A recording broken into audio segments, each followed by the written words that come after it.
our viewers outside there. Welcome to another edition of The Other Perspective, the show where we discuss the thing, we interrogate the thing behind the thing, what people don't understand in the arenas of politics and in Uganda and Africa in general. Today we are going to be looking at land and politics. What is the impunity behind land grabbers in Uganda? You know that land grabbing in Uganda has reached calamitous levels. The media is awash with stories of forced evictions, and the land grabbers enjoy a level of impunity that is beyond comprehension. Interestingly, many people in Uganda don't understand the land tenure system. Records indicate that only 10% of the land in Uganda is titled. The land titled or not, including forests and forest land and wetlands, is now the target of the so-called mafias or the land grabbers. These mafias go to Uganda Land Commission and the district land boards, identify huge chunks of land and grab it. As a result, thousands are evicted and left homeless. Following the rampant land evictions and public complaints of the riots in the entity responsible for land administration in Uganda, President Museveni in December 2016 instituted a commission of inquiry into land matters led by Justice Catherine Bamugemereire. In July 2020. She handed over the report from the commission to President Museveni. So today, we want to place under spotlight the politics that underpins land grabbing, the impunity of land grabbers, and the correlation between land tenure system and land grabbing in Uganda. We are joined by a panel of three experts, starting with Mr. Eddie Kainda, who is an economist and also an educationist, and is also passionate about issues of land, because I know he comes from an area where land is one of the most, one of the best factors of production. I know he owns some chunks of land somewhere. He's also a proprietor of a school, so he cannot own a school without first of acquiring the land. And we are shortly joined by our only lady, who is Priska Wanyanya. She's a journalist and she reports from Parliament. And I know she reports on most of these policies that have been brought on board in the August House. And she will share with us some of her insights on the issue of land grabbing and how some of the committees in Parliament interface with some of these land grabbers. Priska, you're welcome. Thank you, Abel. And lastly, by an electro-democracy expert, Mr. Henry Muguzi, who is also a human rights activist. And you know, issues of land and human rights activism go hand in hand. When you see people being evicted forcefully and you don't step up and speak about it, then you don't necessarily need to be in the arena of human rights activists. But Henry is one of the persons who sees things and acts on. So we are going to be discussing about the issue of land grabbing in Uganda. So I will start by bringing Eddie on board. We have seen individuals coming with cooperatives, demolishing structures as it is happening now in the old park, and it happened at the church in Deba. We saw it in Lusanja. The list is endless. And there is a sense that the responsible institutions are powerless and look hopeless in the face of these blatant acts. What explains this impunity, Eddie?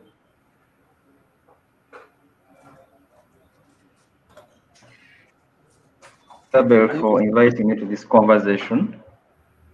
We need to understand one thing, that land is a key factor of production in Uganda from the economic perspective, and that every person in his or her capacity would want to own land or to have land based on which he or she can use it as a basis for either personal or country development.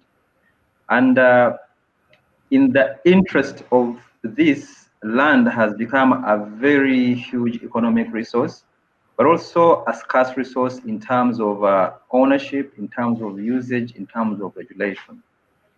And secondly, The reason I'm mentioning the above is that because of land being a very key economic factor in terms of personal or even regional or county development, there are many persons whose interest in land are so heavy compared to what they should use the land for. We have seen huge chunks of land that are idle, for example.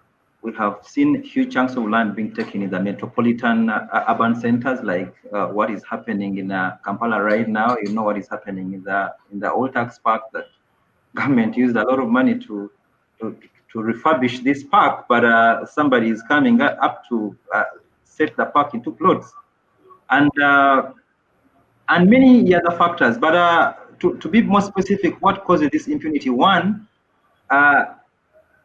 the land sector, government has lost control over the land sector. If I can give you a very brief history of the colonial land ownership that was introduced here in Uganda in 1962, we had 4 land tenure systems, which were including middle land, including freehold land tenure system, including customary, but also including freehold. Now, when in 1975, Amin comes up, he puts up the land reform decree that makes all land public. But in the 1995 constitution, when the land tenure system are reinstated, that's when we actually see the land problem coming in Uganda. Remember that there are already people occupying the mile land, for example, and the law was saying that 12 years in occupancy before the constitution comes in place, you are a bona fide occupant and they have claim over that land. We had seen masses and masses of people already inhabiting this land, for example, in the places of Nansana, Kasubi, and other urban areas, because this land tenure system is common in Buganda, in Bunyoro, and some parts of Angola and Toro. So it becomes very, very difficult for the original landowners to come up and reclaim this land because they were occupied bona fide occupants. But also, secondly, because this land is metropolitan, they wanted to use it as a key factor of production in economics, and we would see people disregarding the law. Remember, the government put up the land reform, the Uganda Land Commission. It set up the district land boards, the KCCA land board, among many other land authorities. There was disregard of the law. People were selfish. There was corruption in the land sector. There was impunity in the land sector, and because of that disregard of the law, that is why we see a lot of impunity in land management and ownership in Uganda today. Back to you, Albert. Thank you so much, Eddie. Henry, Eddie speaks about the disregard of the law as one of the causes of the impunity, where we are seeing people being forcefully evicted by mafias being protected by the security operatives, and also we are seeing, like, for instance, right now the old tax park has issues. According to your own assessment and also as a citizen of Uganda, what do you think is causing all this impunity whereby people are disregarding the law, they're just grabbing land and evicting people from their own land?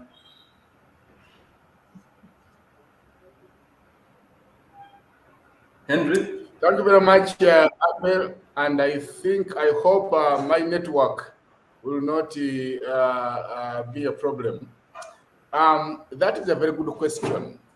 The question we are asking is the question of impunity.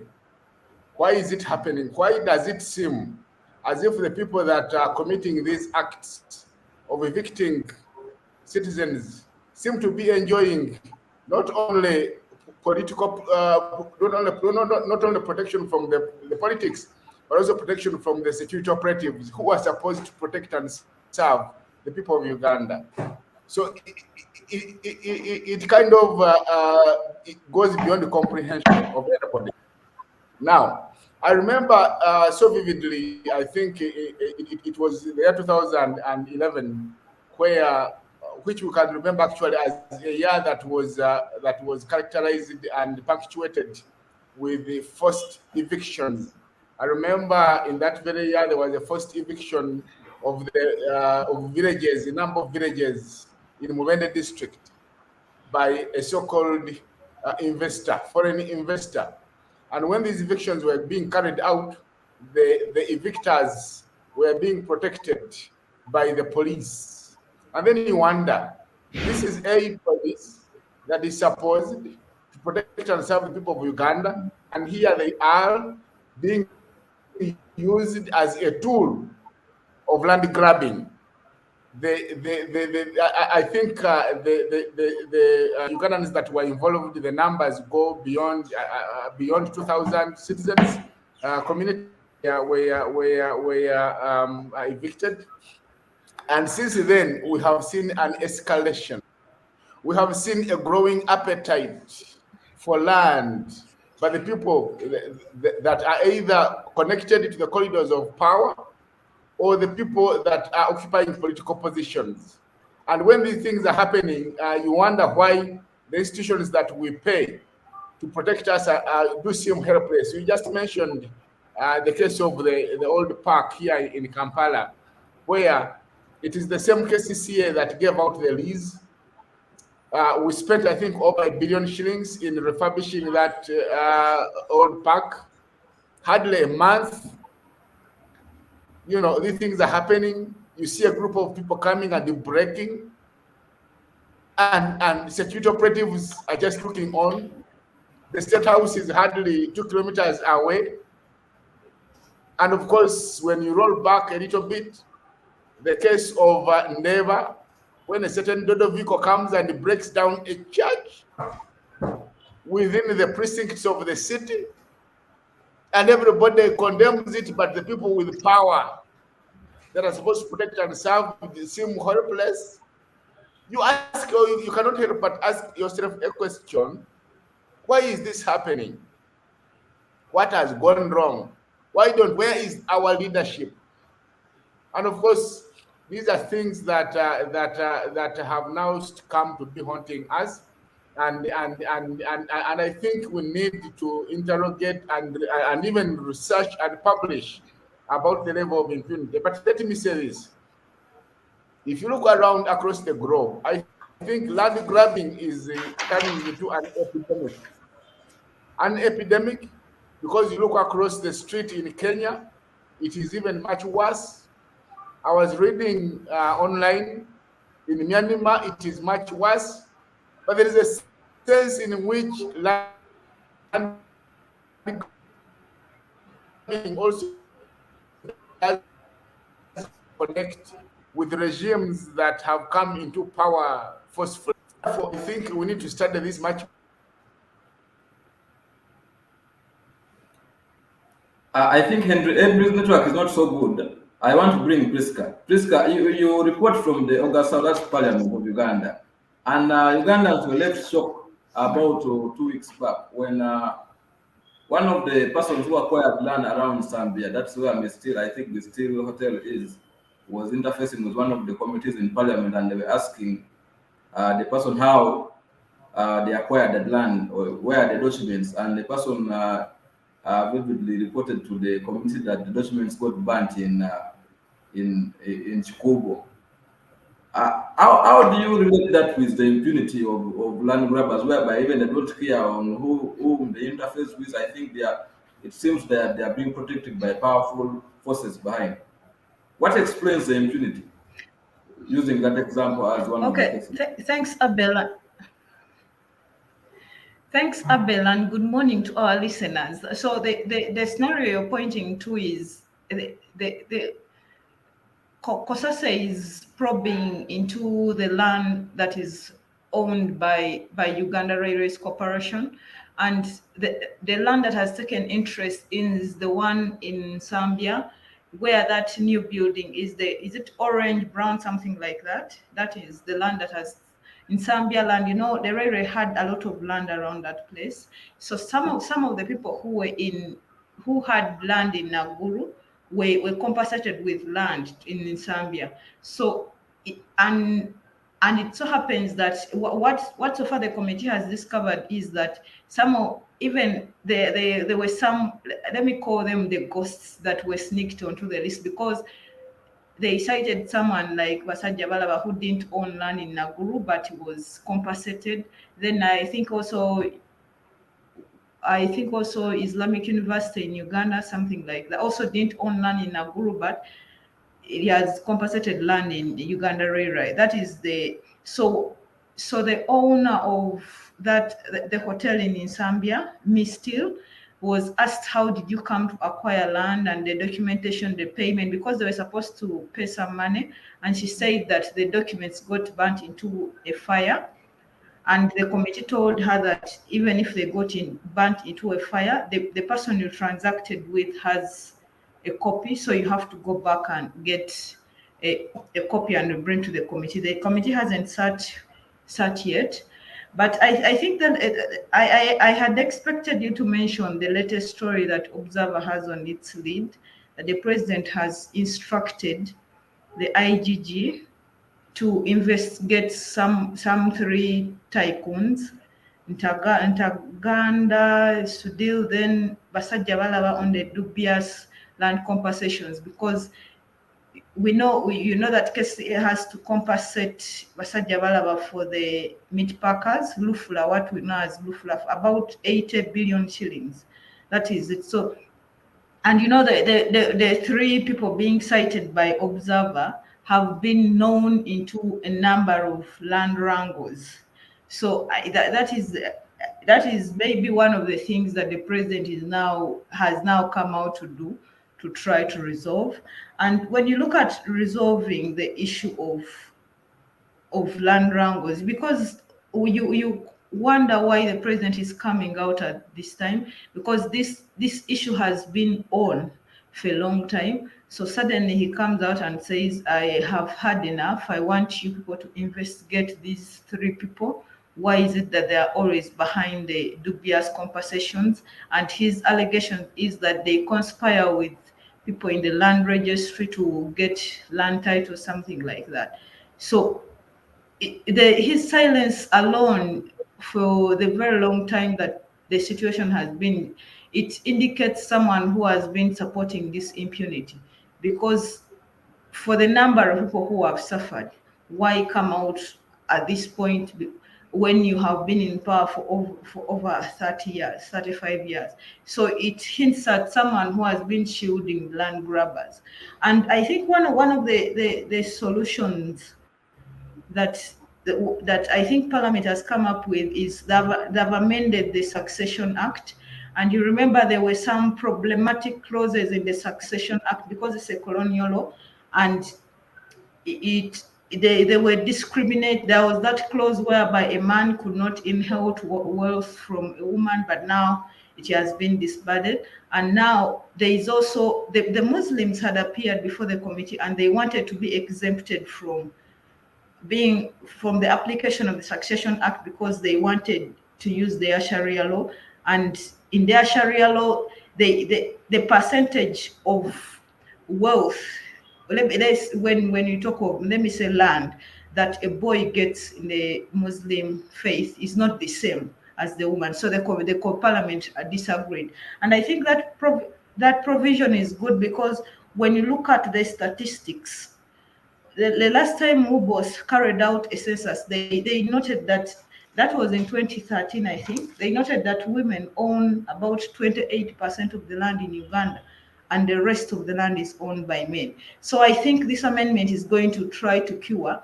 So in that, if my father gave me less land than my brothers, I will have to also take him on and tell him, please, the law was passed, I must get the same share. So I think that is a good development. And as Eddie had told us, that the importance of land, and when you look at in agriculture, the women, the women participation in agriculture is between 74 to 68%. But this is the contribution of women in agriculture in Uganda, but they are owning 28% of the land. So the men who are owning the big chunks of land are not even using it. They are leaving the women to take part in agriculture. So I think that development is going to work if the president's investigation is handled very well, and the culprits made to punished for their crimes. I think plus this law, I think it's I really I'm looking forward to it, thinking that the impunity is going to reduce, but it has been on for a long time, and the people in government have the people in power have shielded these people for a long time. And you know, back then, the former IGG Faith Munda talked about when she goes after the corrupt, she finds them hiding behind the president. So, and you cannot separate the corruption from the land grabbing, because it's a chain. It's like a cartel, that a system that is hard to break. So I don't know if it's going to investigate the three tycoons. What about the others? Because there are just a few of them. And from what I know is what the tycoons do in Kampala is they check with the land registry, like what happened to Kololo SS land, the pitch. They have people informers in the land registry. So for instance, this structure, they where you're sitting. So let me say ACFIM owns the structure.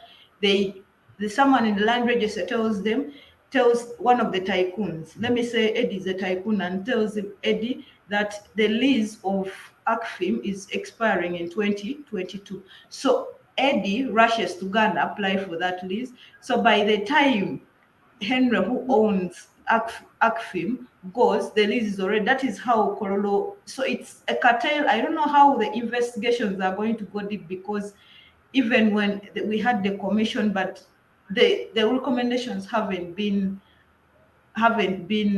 worked on. So we cannot. I tend to look at land grabbing the same as I look at corruption. It's a chain that it will take a while. It's systematic approach for it to be uprooted out of the country. Wow, wow. You're talking about a cartel that is playing around both between the land grabbers and also those who are technocrats in some of the institutions handling land matters. So, Eddie, I want to bring you now on board. You know that Uganda has various land tenure systems. I want to know from you, are there specific land tenure systems that are more prone to land grabbing?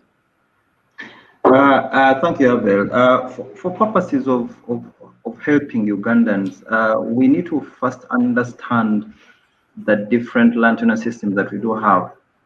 And the first one is the mile land. And you know, this mile land majorly was land owned by the royals and the chiefs in Buganda, in Ankole, in Bunyoro, and Toro. And about 9% of land in Uganda is my land. And my land means that the eternity of ownership of this land rests in a person that is titled on that land. And in many cases, many people have bought land. If you don't have a title on this land, it means that you have a chibanja. Chibanja is a form of land ownership where a person who doesn't have a title sits on titled land. And ideally, you have to pay either Busulu or Mvujo, like in Buganda, based on the 1928 law that was passed then. And secondly, we also have the freehold land. Freehold means that land ideally was previously owned by government, but somebody applied and owned this land under eternity. It means that you can pass it over to your children or to your family or to a person that has bought that land as personal property. But also we have the customary land. Customary land, this is land that is passed over through customs, through clans, and through the community structures. And I can assure you over 80% of land in Uganda is customary. And it is just of recent that through the Uganda Land Fund, Uganda government is trying to institute a system where people can acquire customary certificates of ownership on that land.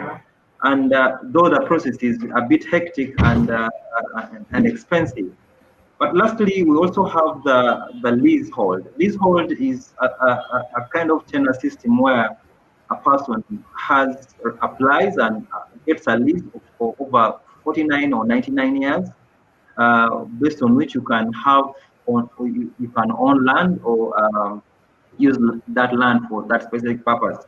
But specifically in Ugandan's context, we have most of the land that is prone to land grabbing is either customary land or leasehold.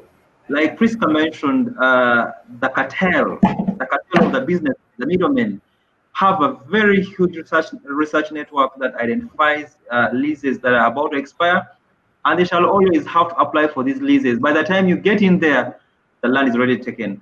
But under the customary kind of system, now we have differences. When you go to places like northern Uganda, in Acholi, in Lango, Karamoja, and West Nile, the customary land ownership system is presided over by the regional cultural leaders. For example, the Rot. And if you want land, if you want to own or use land in such kind of circumstances, you have to acquire rights or permission from the cultural leader or the clan leader. That is why when it comes to issues of land grabbing, the persons in the northern Uganda, in the areas I've mentioned, have come out as unison to ensure that nobody can grab land unless they have special permission or for usage or acquittancy through the clan or the road to ensure that that land can be used in that kind of circumstances.